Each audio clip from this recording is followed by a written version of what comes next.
कहानी जो इंटरेस्टिंग कहानी इसके साथ में जो जुड़ी हुई है शनि के साथ में, जन्म तो इसका हो गया सूर्य भगवान के यहाँ पर। कहानी ये है कि रावण है जो वो अपने जो जो जो उसका पुत्र इंद्रजीत पैदा होने वाला था, तब उन्होंने क्या है कि सभी ग्रहों को बांध करके एकादश भाव में बैठा दिया।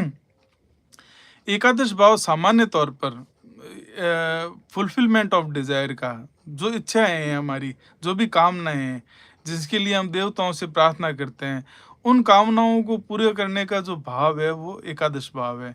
तो इस भाव में अगर सारे ग्रह आकर के बैठ जाएंगे तो उसकी इंद्रजीत की जो भी कामना होगी वो पूरी हो जाएगी, और वो इच्छा से उसके चाहे जीवन मरण हो, चाहे उसका सुख संसाधन हो, जो भी उसकी इच्छाएं हैं वो सारी उसकी कामनाएं उनकी कामना करने के साथ ही पूरी होने की स्थिति बन जाती है। तो सारे ग्रह बंधक बन गए, शनि भी वहां पे आ गया, लेकिन ऐन वक्त पर शनि ने क्या किया कि अपना पैर निकाल के 12वें भाव में रख दिया। कहानी ये, जब इंद्रजीत पैदा हुआ, रावण ने दोबारा से उसको चेक किया तो पता चला कि शनि ने ये बदमाशी कर ली है।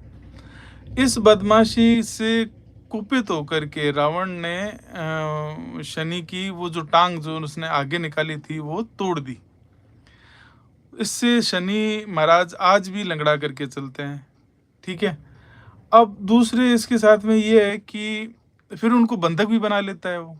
रावण है जो शनि महाराज को बंधक बना करके वहीं लंका के अंदर लटका देता हवा में। तो जिस समय आपको प्रकरण बहुत सारे लोगों को ध्यान भी रहा होगा या कभी देखा होगा सीरियल वगैरह में कि शनि महाराज जिसमें वहाँ पर हनुमान जी लंका दहन कर रहे होते हैं, पूरा उत्पात मचा रहे होते हैं, उस समय वो एक जगह पर शनि महाराज को बंधा हुआ देखते हैं। तो वो देखते हैं काला सा लंगड़ा सा बंदा है जिसको ऐसे उन्होंने मार कूट करके उसको लटका रखा है। तो वहाँ पर वो जाते हैं और उनको वो शनि महाराज है जो उनसे आग्रह करते हैं हनुमान जी से कि भाई मुझे छुड़वाइए, तो हनुमान जी उनको छोड़ देते हैं। वो छोड़ने के साथ में ही भगवान शनि है जो हनुमान जी से कहते हैं कि जो भी जातक आपकी पालना करेगा उसको शनि की पीड़ा नहीं होगी, मेरे से उसको पीड़ा नहीं होगी, मैं आपका ताउम्र आपका ऋणी हूँ। तो हमारे पास में बहुत ही जो शक्तिशाली जो उपचार है जो शनि को लेकर के, वो सबसे शक्तिशाली उपचार है हनुमान जी के पैरों में चमेली का तेल चढ़ाना। उससे शनि महाराज की पीड़ा है बहुत जल्दी ठीक होती है। खास तौर पर उस मामलों में जब भी किसी जातक की कुंडली में मंगल और शनि की युति हो या किसी भाव पर दोनों की दृष्टियां एक साथ आ गई हो, कि जैसे सप्तम भाव में तो शनि है और दशम भाव में मंगल है, तो लग्न पे दोनों की दृष्टियां एक साथ आ जाएगी। ऐसी स्थिति में ऐसा जातक अगर हनुमान जी के पैरों में चमेली का तेल चढ़ाता है तो उसकी बहुत ज़्यादा तेजी से उसकी अनुकूलताएं मिलनी शुरू हो जाती है, जो उठा पटक है वो रुक जाता है।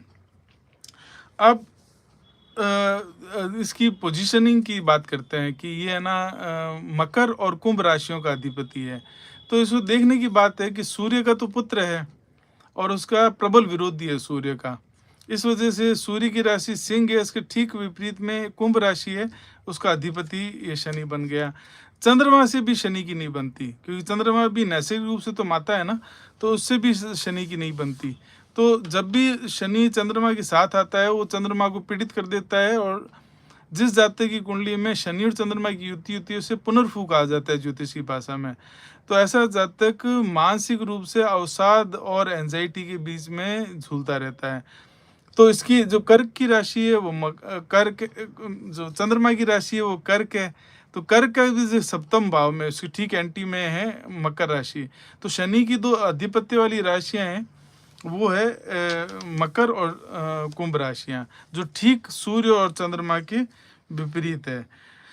अब शनि को देखा जाए तो किसके खेमे में है देवताओं के अंदर, हनुमान जी से तो वो लिया हुआ है उसने